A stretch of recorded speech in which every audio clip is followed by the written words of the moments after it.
Córnea es la capa más externa del ojo. Si tenemos que comparar el ojo con algo que ya conocemos, es con una cámara de fotos. La córnea es como la lente perfecta que tiene el ojo para enfocar las imágenes en la retina. Tanto cualquier opacidad de ese medio, de ese tejido que es transparente, pues afecta muchísimo la visión. La córnea es este tejido transparente que está en la parte anterior del ojo. Tiene 5 capas. De fuera a adentro, pues está el epitelio, que es la más externa, es la que separa el ojo del medio, el estroma, que es la más gruesa. Entre el epitelio y el estroma hay una finísima capa, que es la membrana de Bowman, y ya en la parte posterior está la membrana de Descemet y las células endoteliales. Cuando hablamos de trasplante de córnea, hablamos de necesidad de volver transparente de nuevo la córnea. Lo más frecuente es que la indicación del trasplante sea por queratocono, por úlceras corneales o por patología endotelial. El queratocono es una enfermedad que se va adelgazando la córnea y poniendo cada vez más picuda y por tanto genera mucho astigmatismo irregular y afecta mucho la visión. Y es una enfermedad que afecta a pacientes muy jóvenes. Las úlceras corneales, que son frecuentes en usuarios de lente de contacto, por ejemplo, dejan una cicatriz en la parte anterior de la córnea. En el caso de la patología endotelial, estas células endoteliales lo que hacen es mantener la transparencia corneal.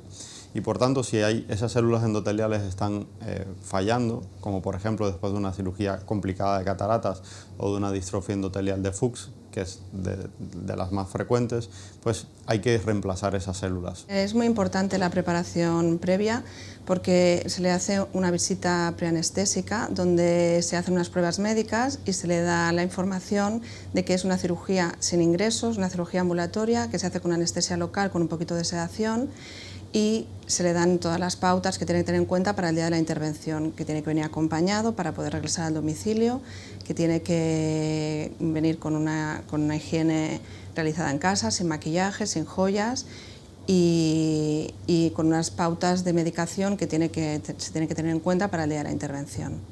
Hay dos tipos grandes de trasplantes de córnea. Un tipo que es penetrante, en el cual se trasplanta todo el espesor de la córnea, y hay otro tipo que se llaman lamelares. Lamelares se refiere a técnicas selectivas, en el que si la cicatriz, por ejemplo, está en la parte anterior de la córnea, pues solo se reemplaza esa parte de la córnea, y entonces estamos hablando de queratoplasias lamelares anteriores profundas.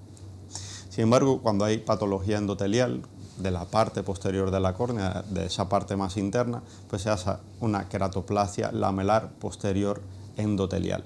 Después de la operación es importante sobre todo el reposo en los trasplantes lamelares, porque tienen que mantenerse en reposo boca arriba durante las 48 horas posteriores a la intervención. En los trasplantes penetrantes con un reposo relativo suficiente.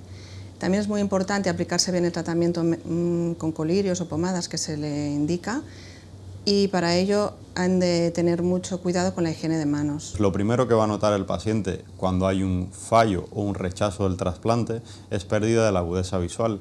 También puede estar acompañado de enrojecimiento ocular, secreciones. Cuando tenemos estos síntomas es importantísimo que acude a urgencias, ¿vale? Porque hay veces que es salvable ese trasplante. Es una técnica repetible, que si el trasplante por algún motivo no va bien, pues se puede trasplantar en múltiples ocasiones. Es un mensaje tranquilizador para los pacientes que se van a enfrentar a un trasplante de córnea, porque el trasplante de córnea es un trasplante muy seguro. O sea, las tasas de rechazo son bajas, y ese cambio de técnicas penetrantes a técnicas cada vez más selectivas nos ha permitido que cada vez tengamos menos rechazos y menos fallos del trasplante. Y lo otro importante es concienciarnos para donar.